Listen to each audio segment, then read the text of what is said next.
Hey, what's up, everyone? Welcome back to House of Footy. It's your boy Ray, and tonight I've got Mac with me. Welcome, Mac. Good evening.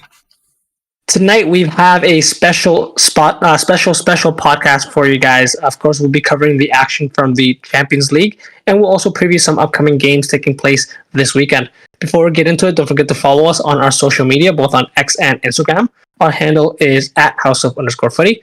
Also, don't forget to rate, review, and subscribe to us. We are on both Spotify and YouTube. And lastly, feel free to get in touch with us via email. We love hearing from you guys and we want you guys getting involved. Our email is houseoffooty@hotmail.com. All right, Mac, let's start off, of course, this podcast discussing the Champions League matches that took place. I think the big one that we kind of had eyes on today and actually went the longest out of all four quarterfinals, and that's Manchester City versus Real Madrid. Went to penalties. Really couldn't decide who the winner was going to be until Real Madrid, of course, won in penalties. 1-1 on the night. A game that we kind of predicted how it would go. Man City dominated. Definitely had more than enough chances, I would say, to put the game away, but Real Madrid just solid defensively and then took it all the way to the very end where it really was a toss-up. So credit to them. Of course, they are through to the semifinals again and can, I would say, are favorites to win this competition now after knocking City out. But what were your initial takes from this result, Mac? It was the perfect game plan from Real Madrid. And going into the game, if you asked Carlo Ancelotti would he be happy with it going to penalties and having it decided at that moment, I think he'd have been completely fine with it and trust his team to be able to pull through, which they did. Defensively, as you highlighted, is really the key to it. Manchester City had 33 shots, 9 on target. That, in most games for them playing at home, that is not just enough. That is more than enough to be able to kind of smash in 3-4 goals. But on their day, if things don't go in their favor and a couple of bounces go the other team's way, which it did go for Real Madrid, they're able to sneak on through, making it away through penalties, just to be able to jump straight to the penalties. Absolutely poor from both Kovacic and Bernardo Silva. Of course, the bane of why it's every kind of penalty taker's worst fear and biggest courageous moment is to go straight down the middle, where if you go down the middle and you score, you look like a genius. But if the keeper just stands still, you got egg in your face. And unfortunately, Bernardo Silva definitely did at that moment. And of course, after this tie, this knocks out from him just coming out and talking about after winning on the weekend and reaching up to first place in the Premier League is that now that's the end of their back-to-back potentially treble winning season. So now our City on taking their turn on the downturn. We'll just have to wait and see. But to go back to Real Madrid and their individual performance defensively, okay, you're going to be able to highlight a lot of key figures for them. If that be Rudiger, if that be Nacho, if that be Carvajal on his day, that defensively they did just enough to be able to kind of keep out that City attack. Even though they did have, like I said, 9 shots on target, it wasn't as if there was, I would say, a shot taken that was a clear, like almost grade A scoring opportunity. Even the one that Kevin De Bruyne ends up scoring was off of rebound. So they did such a good job in their moments. But just as you want to kind of give them credit, I do have to throw a lot of it's kind of in Man City's own hands. A couple of chances they scuffed. One of the ones that comes clear to me is where Foden gets a ball crossed into the box. He's just outside the 6-yard box. Hoofs missed the ball completely, hits his standing leg instead, and of course, Real Madrid are able to clear. So in those moments, Man City weren't good enough. Luck, favor, maybe as Gio would say, I know he would say if he was here, God save your team. It just kind of all worked out for them in the end, where they just did defensively enough to manage their way to the penalty shootout. And of course, it's anyone's game at that time. What about you? What are your first initial takeaways from this matchup? Yeah, I was looking at the you highlighted a couple of defensive standout performances from Real Madrid. I just wanted to initially, from just looking at the lineups, that's a very, I would say, apart from, I would say, Kanji for John Stones, that's Man City and probably the world's best 11 in the team that you can line up with, of course. Foden, Kevin De Bruyne, Bernardo Silva, Jack Grealish, all behind a striker like Erling Haaland, and then supporting them is Rodri. That is such a phenomenal side that, honestly, we can talk about them, what they'll do to the league after their exit in the Champions League, but that in itself, I think, has enough firepower to win the Champions League. Of course, they didn't, and yeah, I mean, some of the chances, like you said, for Phil Foden, that chance that came out to him, with the way he's been playing this season, you'd expect that to hit the back of the net. Kevin De Bruyne had at least 5, 6 chances himself. A couple of them were just shots from distance, but still, you give Kevin De Bruyne some space, he'll provide some quality there. And just unfortunately that some of those chances didn't go for him, but he did score that all important goal. Now, to the Real Madrid side, of course, we have to highlight. Actually, I wanted to highlight Antonio Rudiger. He played quite well in this game. Probably, if Madrid go on to win the competition, arguably the best center back in the competition if they do go that far. Just considering that he's partnered next to Nacho, no disrespect to him, he definitely is not one of the first choice center backs for Real Madrid, considering that they played Tchouaméni, a holding midfielder, in that position last time out. He of course was suspended, so Camavinga had to come in and fill in that midfield position, which he did, I think, quite well. Carvajal, I know, Mac, you have your thoughts on him, but I'd have to highlight him considering the fact that he was ran rugged by two very, very good world-class wingers, and Jack Grealish. Of course, Doku came on, made a difference to sort of set up that goal, but you have to look at Carvajal and at least give him credit for the fact that he was able to go through into extra time. Of course, his legs gave out on him, much like Luka Modric on that first penalty. But credit to him there. And yeah, honestly, Rudiger and the goalkeeper Lunin, no mistakes from them there.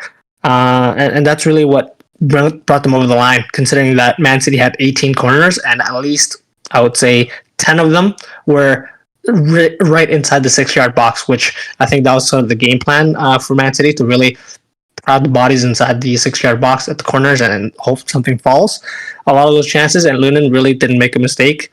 Flashbacks to Liverpool versus Real Madrid in the Champions League final, and Thibaut Courtois pulls the game of his life to deny Liverpool. So gotta give him credit there. I guess Madrid are just so definitely the team that deserve to win, I would say, over two legs, Man City, but they're just so canny that it really puts them through. And Mac, would you agree that this is now all Real Madrid's to lose in this position? It's tough to say because you going on to their next matchup, they're going to be facing Bayern Munich, and you're talking about, I would argue, what's kind of put them through. Some people may say more like the Champions League savvy, how kind of consistently this team has gone. If it's not just kind of the core players, if it be Jude Bellingham, but you have the Toni Kroos, you have the Carvajals, you even have Rudiger's, the pedigree of players going deep into the Champions League. They're, I would argue, in the next round, the direct rival in that, and it kind of goes to show is where they've reached the semifinals round for the 32nd time. The European Cup or UEFA Champions League for the 33rd time in the club's history that they've reached the semifinals. 12 more than any other club.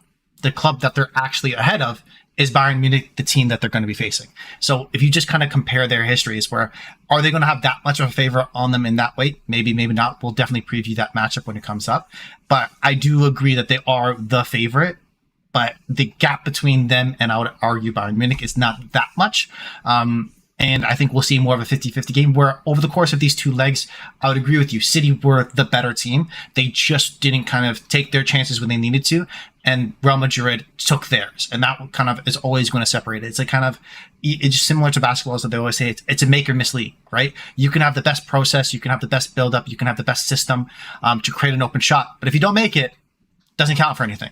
And Man City are the best at everything, generally speaking, up until that final phase so far. Of course, these two legs. And that's the beauty of this, where you don't know what can happen in knockout round football, where anything over two legs can happen. And we'll continue to talk about through all the rest of these games. So again, it's definitely they're the favorite, but I wouldn't say they're a favorite with the bullet as the clear I wouldn't put them at such a difference ahead of Bayern Munich to potentially make the finals. However, to jump to that, one of these two teams in all likelihood are going to win it. That's not just a question of which one. The bright side for me, and maybe I'm going straight to being selfish, is where, hey, I'll potentially get an England Ballon d'Or player winning a Champions League in all likelihood, eh? So I'll have let's jump straight into that. Of course, the match that you're referring to, Pep Guardiola's other team that he managed previously, Bayern Munich, they beat Arsenal 1-0 on the night, 3-2 in aggregate to go through. in a game that, yeah, was chances definitely back and forth, and it just looked like a, a game that was so tight, very very different from Real Madrid against Man City, where you see Man City's class and dominance pull through. For Bayern Munich and Arsenal, this game was literally separated by, I wouldn't necessarily even say a mistake defensively. It's just Kimmich arriving, wanting that header, and really just beating his man to that ball that separated both teams. I think Bayern did have more chances overall in this game, 15 compared to 8, but same shots on target, possession very similar as well. What are your overall thoughts and reactions to this match, Mac? This game was very, very close. Because you were definitely keeping your eyes much more on the Real Madrid Man City game. I was, of course, keeping my eyes a little bit more focused on the Arsenal Bayern Munich game.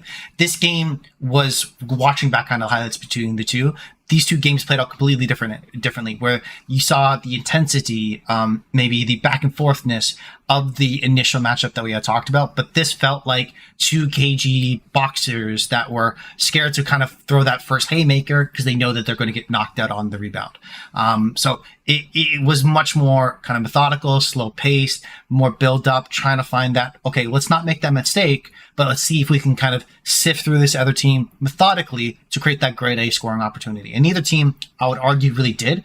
The couple times that they did break through, one kind of, and it's similar to as a make or miss league, make or miss game, taking your chances. A couple of them landed to Arsenal. Kind of the biggest one I would argue would be Martinelli on his left foot, kind of just inside, outside the 6-yard box, literally passing it right to Manuel Neuer with his left foot, whereas Joshua Kimmich in a similar position with his head sticks it away. Those two teams, those were their two best chances. Fell to two players where I think that they both would have felt comfortable scoring. One did, one didn't. That's who goes on through in this matchup. For me, that was very much the separator between the two. It wasn't as if Arsenal were a worse team in their process. It's just that, again, they didn't finish that chance as needed. And even though they do come out with a loss, I think considering how far they got, how well they played, even though we would all agree that this is not the greatest Bayern Munich side of all time, they still have been very good in the Champions League and are with playing for a manager that has won the Champions League. So they have that ingrained pedigree as well, similar to Real Madrid. Considering they got this far, I still think it's well done, but they should feel disappointed because they were in with a shout. There shouldn't be a reason why I felt like towards the end of the day today, both of these games were not going to penalties, because I feel like that would have been more of a fair representation over the course of both these legs for both of these teams. What about you when you're looking back on this game? Anything that kind of sticks out to you? Yeah, it's just, again, very much like you said, very very slim margins deciding the game here. That Martinelli chance, I guess, very similar to the Phil Foden one for Man City against Real Madrid. I mean, I would have expected Phil Foden to score that and really put Man City, I think that at that time would have tied it. But for Martinelli, I think it was just unfortunate that he was out with injury for quite a long period of time. If you came back at least a couple weeks before, he was back and playing, I think he bears that chance if he has it again. I think maybe he should have gone with his right foot to sort of put more whip on the ball and have more conviction on it.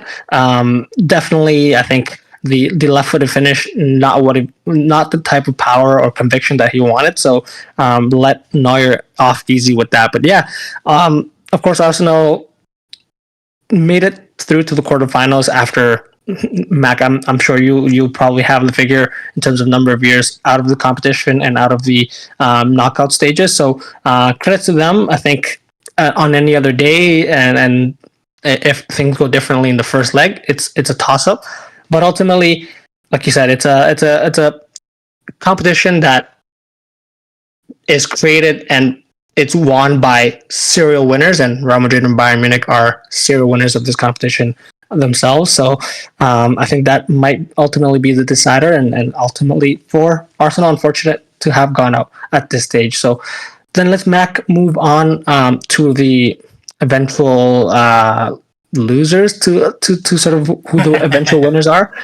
So Barcelona, PSG, and Dortmund, Atletico. I'll let you choose, Mac, one of these two. You can cook first, and then we'll discuss that. But which one do you want to talk about first? The PSG Barcelona game. And this game, when you just kind of look at how it broke down, how everything happened, I felt like even though it was kind of like the reverse from our last week's conversation where the Tuesday games were phenomenal. Same thing here, but they're just different teams played. Tuesday was so eventful, high adrenaline, goals galore. Before two games that we kind of had were much slower, much differently paced, and you can kind of see the quality where it was mostly by those fine edges, where it was just haymaker throwing back and forth between these four teams. But the PSG Barca game, the reason why I want to be able to pinpoint it is specifically an individual moment costing a team their run in the Champions League, and that's a Rayo's foul. To which he deservedly gets a red card.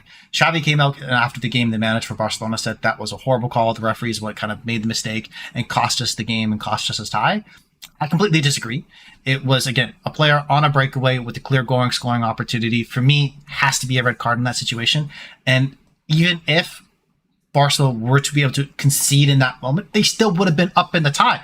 So there isn't that a sense of urgency, in my opinion, for Rayo, which I think that early on in the game, I think it's in the 20s of the minutes where the red card did occur, to kind of put your team out for the rest of the game, on being up, yes, by 2 goals. I think it was at that moment, but PSG at that point, if they get that one, the momentum's going to go forward for them, and that's why a 2-goal lead is always so dangerous, and it went in favor for them. So I feel like if we look across any of the fixtures, in terms of if we look at the losers of the teams, who deserves the biggest share of blame for why their team didn't go through, unfortunately, it's squared down on him. And he would deserve the biggest piece of that pie, because this has been a consistent trend for him where he's a little rash. Okay, that's not fair to say. Let's just say he's Christian Romero playing La Liga sometimes. It's just, he loses his head, goes into a rash challenge, and doesn't really think it himself through. Can be a quality defender in his day, but still has that in him. And until he gets that out, unfortunately, he may be costing his team like they did in this matchup. But to switch over to the injured man himself, Dembele, to pull off a performance like that, playing back at his previous turf at Camp Nou, you want to be able to applaud him and show and give him a lot of credit, because it wasn't all natural going from early on, where he had a couple chances, kind of shanked a couple chances, didn't play so well at the beginning, knocked the ball too far ahead of himself a couple times. Even after Barcelona scored first, PSG kept going, and Dembele for me was kind of the straw that stirred the drink, out wide, creating opportunities, and allowed his other teammates to get into the game. So full credit to PSG, but unfortunately, like I said and I highlighted, not so great, not so well done on Rayo's part. What about you? Any comments on that game, or what are your thoughts on, I guess, Dortmund? Yeah. So let's continue cooking Barca, because of course they will be haunted by memories of Roma coming back and beating them, Liverpool coming back and beating them, and now most recently PSG coming back and beating them. I do agree that the Araujo foul just pretty much set them back, set Barca back very, very much in this game. But I think there was a period in time, this is right after the second half, where Vitinha scores from a nice shot from outside the box, short corner taken, and really at that point, Barca having fewer people on the pitch, fewer men on the pitch, caused them to sort of send help, and then there be space open. That makes it, I think at that time it would have been a tied game in terms of aggregate score, but then Gundogan goes on to the other on the other end, hits the post, and then Xavi gets sent off not so long after that.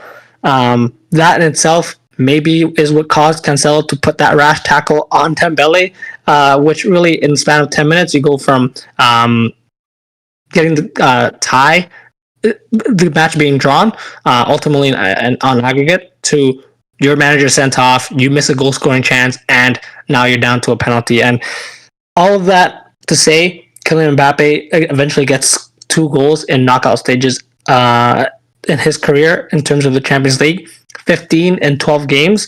But these 2 goals, you can really very much put an asterisk towards them, because the second goal that he scores, the game's pretty much done. He's not even near sort of the goal scoring chance after the save by Ter Stegen, but the ball just bounces back to him and he's able to put it away on an empty net essentially. And so that's just the way it goes for Barca. Of course, PSG got to give them credit there, but I'm not necessarily convinced by them that they can win a tie against a really good team without the other team really forcing those mistakes on themselves. So I'm interested to see what happens in the next round where they face, of course, Borussia Dortmund. So let me cook a little bit here, Mac. We kind of knew what Dortmund needed to do, and we thought, of course, Atletico was gonna roll back the years and put a performance of their old selves, really shut the game out, park the bus, and make it hard for Dortmund. And really have to point out Sabitzer, who really stood out in this match. The players out wide, like you predicted, Mac, as well, were a very, very big threat for Dortmund against Atletico, who held quite a high line, a lot of chances over the top of that defense, which didn't really make sense to me if you're playing against tricky and quick-paced wingers. But ultimately, Sabitzer, I think he got a goal, and he got a couple of goal involvements in this game as well. We wanted to point him out. There's going to be a lot of people keeping an eye on Sancho as well, and I think Maatsen, the left back who's on loan from Chelsea, played very, very well. So unfortunately for Atletico, this was performance they really, it was out of their nature, I would say. I think they would have been comfortable defending a lead away from home, but they weren't able to do it. And even though they did get the match drawn, it was a really back and forth match. You can see that Dortmund eventually just had more of, I would say, a desire to win it at home, and Atletico maybe ran out of legs towards the end of that game. So, Mac, what were your overall reactions to that game? Again, I'm definitely surprised about the scoreline, and I thought this would have been similar to their previous matchup, where I felt a little bit more cagey, a little bit more slower paced, because Atleti would have felt comfortable to sit back and keep more of a deeper line and not really come out of the shell to be able to press Dortmund, which they did, which was very surprising and very unusual to them, and I think was part of the reason why it cost themselves the game. Yes, they did go on to be able to score 2 goals away from home, which, again, Atleti through the Champions League has not really been their forte. So credit for them that, but I felt like it was too much of a reversal of, okay, they already had the lead. I understand maybe you think just that one goal is not enough to be able to get through. You can assume Dortmund will probably score at home. They need to do something to at least maintain that advantage. So I felt like they stepped out of the shell a little bit too much. But you have to give credit to Dortmund. They're the youngest team, I think, in the Champions League at the moment, and how well they're playing with a lot of the younger players. And really, the younger players are what's carrying them, because we even have a mistake in like Mats Hummels, which I think is any defender's nightmare in some ways. You're still maybe managed to be able to kind of score for, come out the win, and proceed to the knockout rounds, which I think this is the first time that they've done it. Since, of course, someone you maybe feel familiar managed them, that was Jurgen Klopp. And I think they made the final at that moment and lost to Bayern Munich. So we may see a rematch on that end. And who knows? If that's the case, why don't we already have the new Liverpool manager managing Borussia Dortmund again? Isn't that seems like it's meant to be? No, let history repeat itself. No, I'm just kidding. But the point being is that you really enjoyed how well Dortmund played. The threat from Sancho, the threat from Adeyemi out wide, I think, is an interesting twist where I may argue on their day, they're just as good at taking their man one-on-one and create opportunities for their midfield, for their attackers, as almost anyone in the world. And they are similar profiles to a lot of other wingers out there, but how they're able to consistently create threats, it was very fun to see. And I can't wait to see, and it'll be very similar in some ways of how these two teams play, PSG, Dortmund, and which team will eventually come out on top.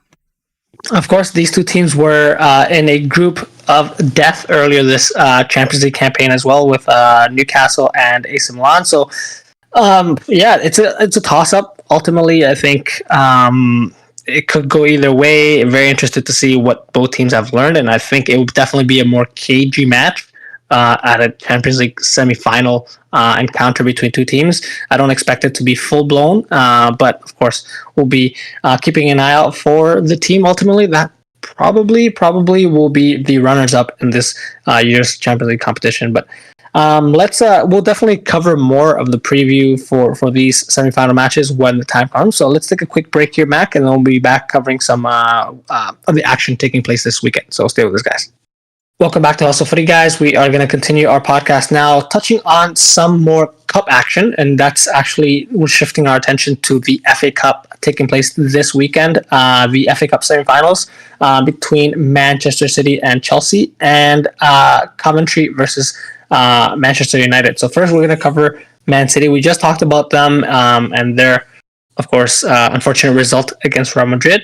But they have a chance to put things away and make things right with their fans and setting themselves up for another final here against Chelsea, who gotta read out the results from this season, Mac. Both games ended as draws, 4-4 at Stamford Bridge, and then 1-1 at the Etihad. So City, even though I just talked about the quality in their lineup, it's a cup competition. Anything could really happen. They haven't been able to beat Chelsea. Could Chelsea beat Man City's Manchester United to Liverpool this season? Their bogey team, maybe, but it would really be an upset, I think. Mac, you'll agree if Chelsea do come up with the win here. What are you going to be looking out for in this game?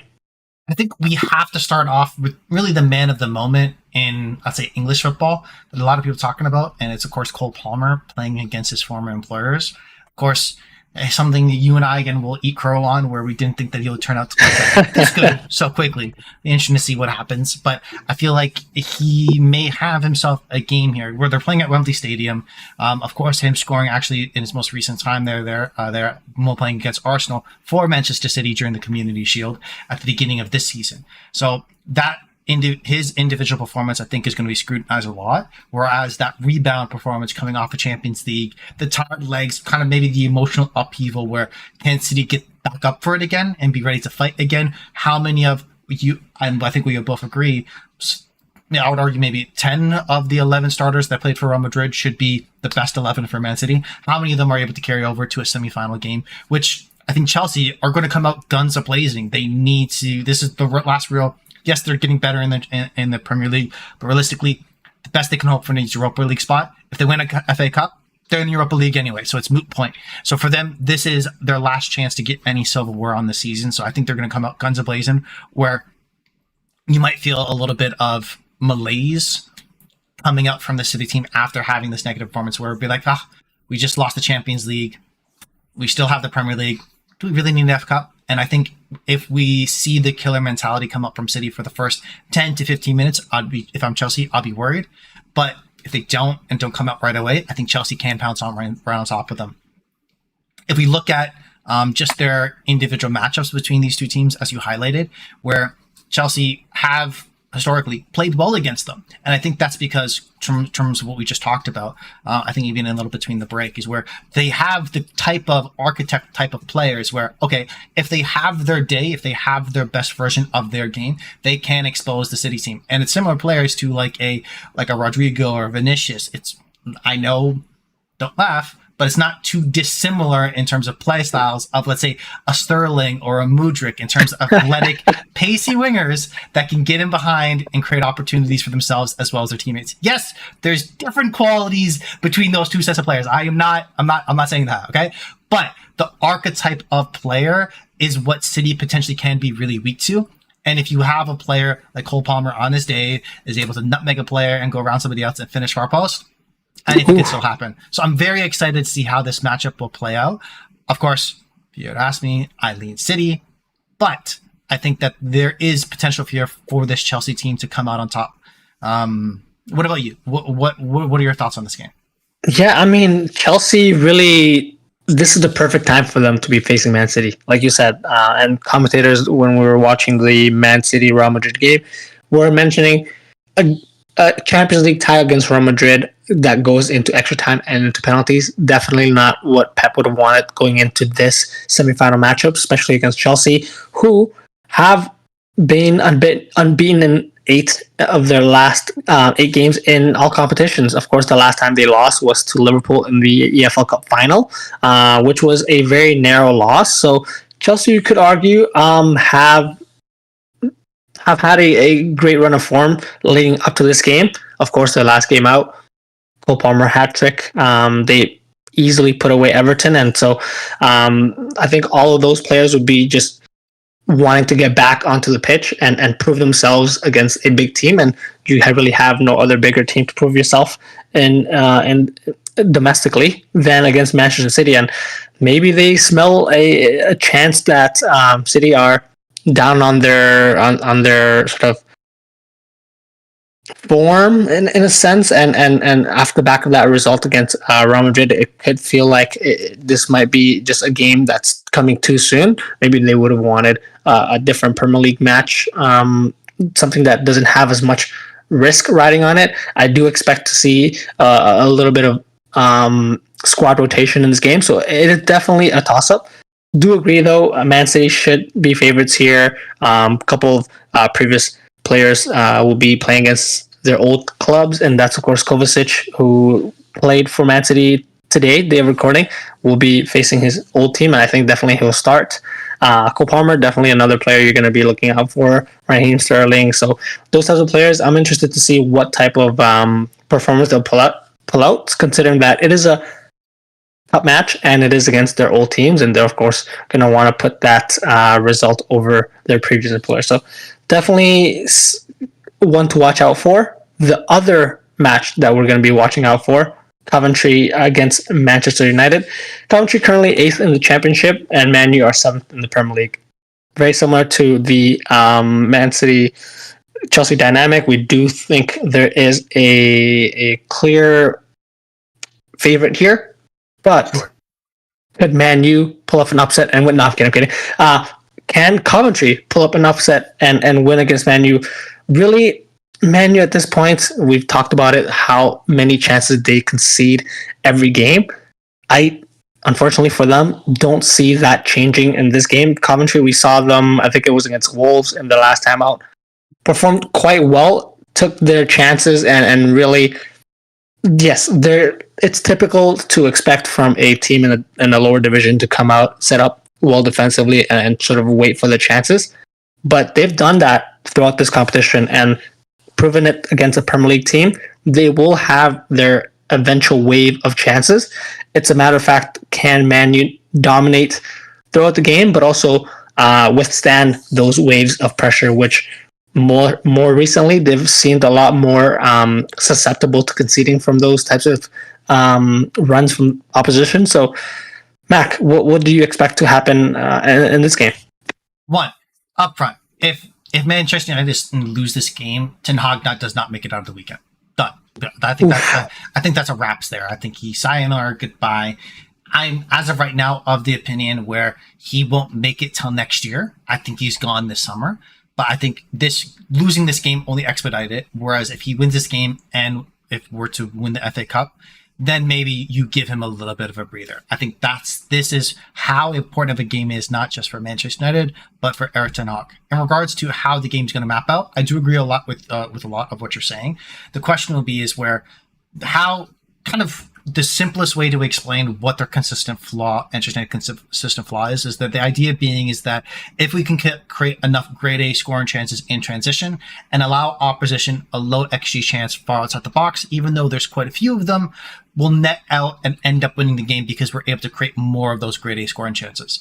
However, they're so porous defensively, those kind of low expectancy chances that they should end up being high quality chances of the opposition. So the question will be for me, if Coventry do a good job of holding a very solid line across their defense, able to get actually out in transition themselves and beat, I would argue, the weakest part of Manchester United, which is, I know is very hard to pinpoint because you could argue all areas are pretty weak, but the midfield area specifically, and get on Manchester United's back four and either a 3-on-3 or 4-on-4 situation, that's when they're going to get a lot of that joy. And that's where the game, I think, will be decided, is in that midfield battle. If Manchester United are able to do a good enough job of denying those passing lanes, not allow them to be cut through like a knife through butter, which is what has generally happened over the course of this poor run of four for them, I think that they should, just based off their quality, should come out and win this game.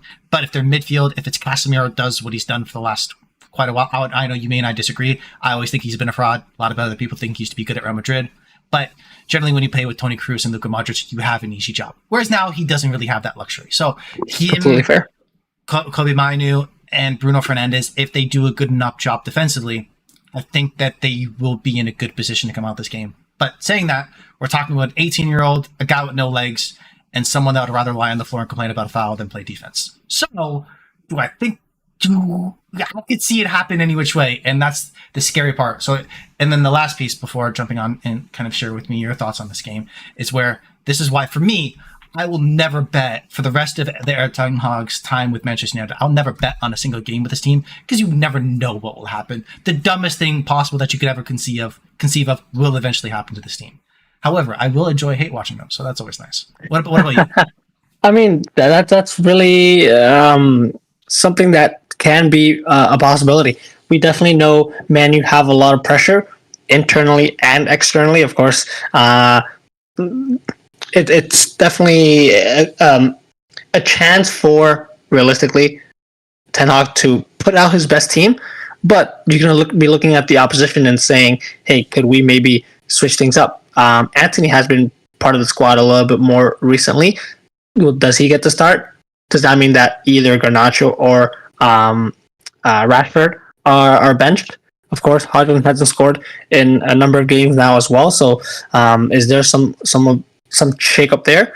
I think Man U will likely fill the strongest 11, but if things don't change, there are going to be questions, and the more questions get asked throughout the game, and really depending on the result, I do agree. Ten Hag really needs this to stay in the job, and if he has any chance of staying in the job start of next season. So big match for him, because if they're out here, they're out of all competitions, so no trophies. They're not going to finish in the top 4. Chelsea chasing them down in the Premier League, and so Ten Hag, unfortunately, I would not want to be you at this point. A lot of problems to deal with, so we'll keep an eye out for that. Then, Mac, let's finish off with discussing some of the relegation battle games. I know we haven't covered as much of it over the last week or so. Top 4 chat has definitely been catching our attention, but I think this weekend, safe to say, is the weekend of the relegation battle.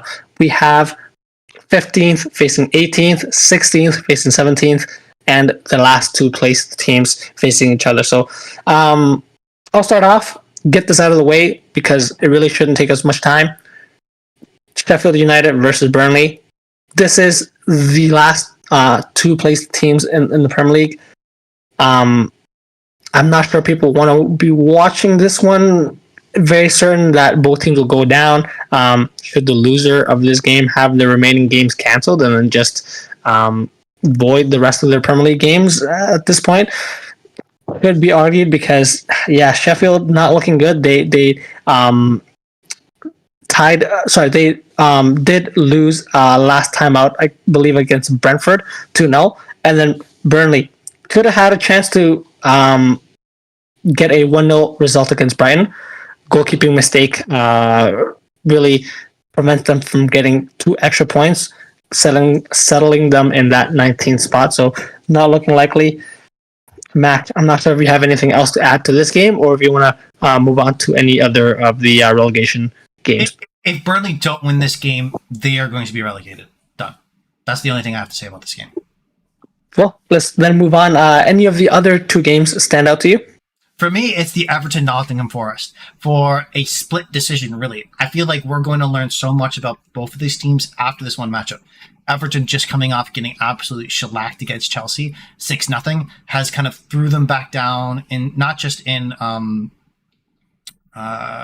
terms of the table, sitting on 27 points. So they're still only 2 points out of a relegation spot, but also threw them back down in goal difference, where they're both at -16 with Nottingham Forest. So if either of these teams come out with the win and are able to secure all 3 points, they themselves will feel comfortable and be like, okay, we have that leg up against our opposition.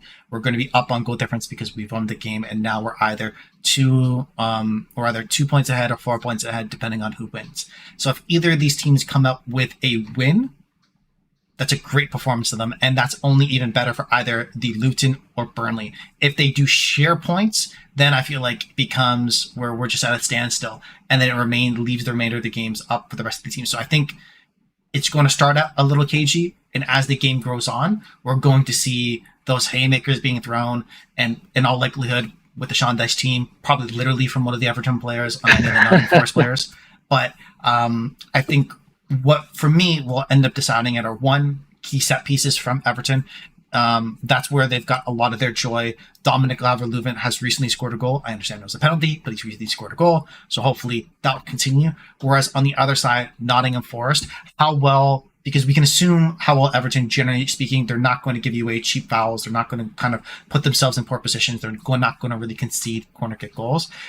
Against in transition, when Everton do ever get up the pitch, Nottingham Forest in transition afterwards, if it be a Callum Hudson-Odoi, a player of that ilk, which Nottingham Forest, you look at them, you're like, why are they in the position that they are? They should have enough talent, but it just doesn't come all together all at the same time.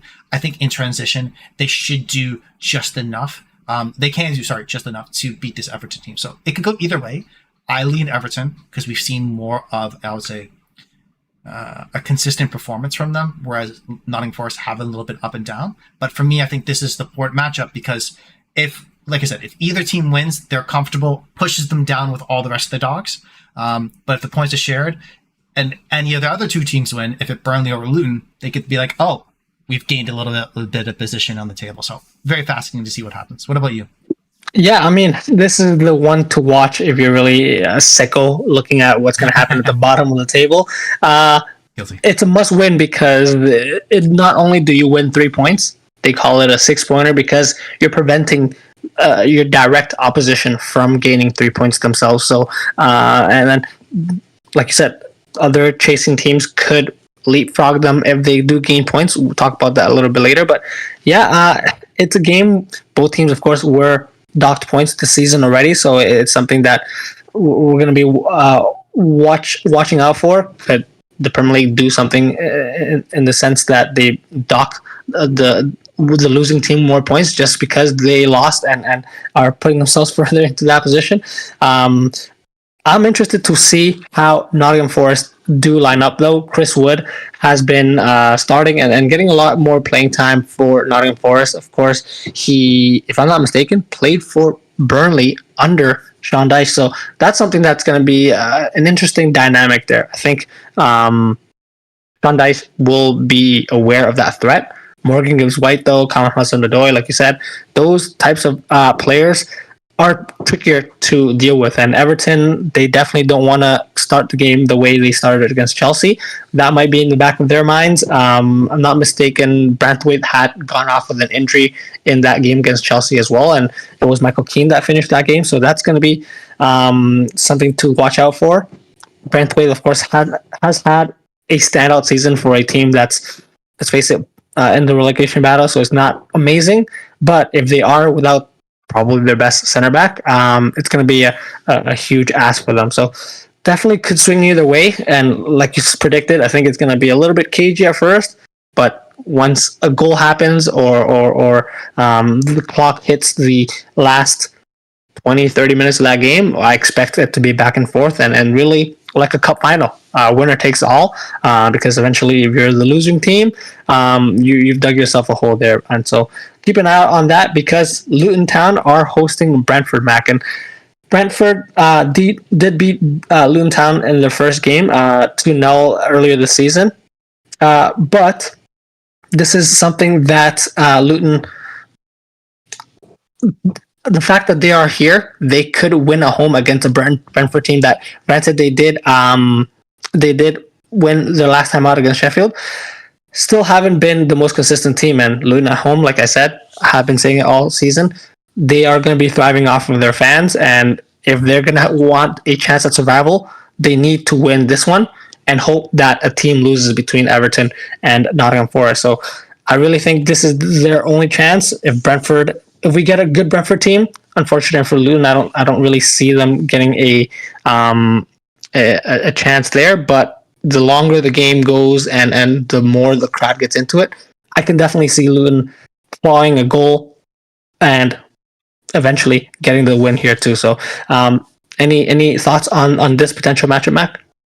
I think what you said makes a lot of sense for me, and I do agree with you in terms of what should carry Luton throughout this day, as well as Brentford. I think even though they are 15th, I think they should feel comfortable in the title, in their spot in the Premier League, because as of right now, they're still 8 points in a position kind of out of it. So even if Luton do win it, they still have a 5-point lead on whoever potentially could be within the relegation battle. So they should still feel comfortable with only after this game played, only 4 games remaining for them. So I think they should be fine.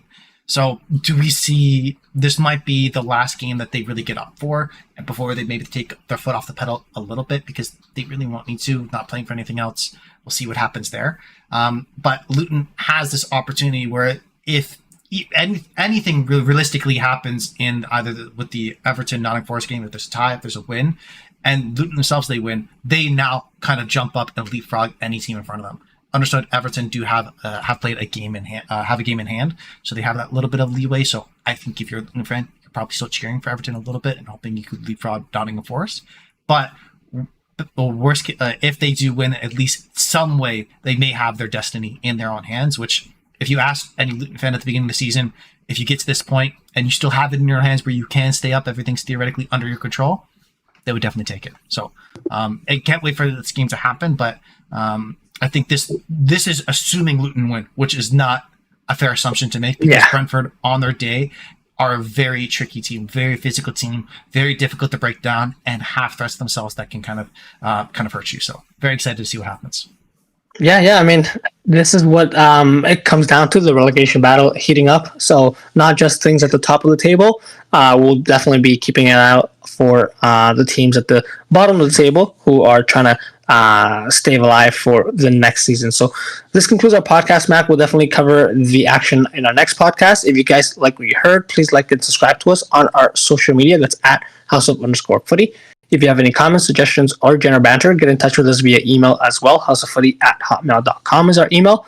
Next time you hear from us will be Tuesday when we review this weekend's action. And of course, there are some Premier League matches, I believe, next week as well. So we'll preview some of the midweek action coming up. But until then, Mac, thank you for joining us.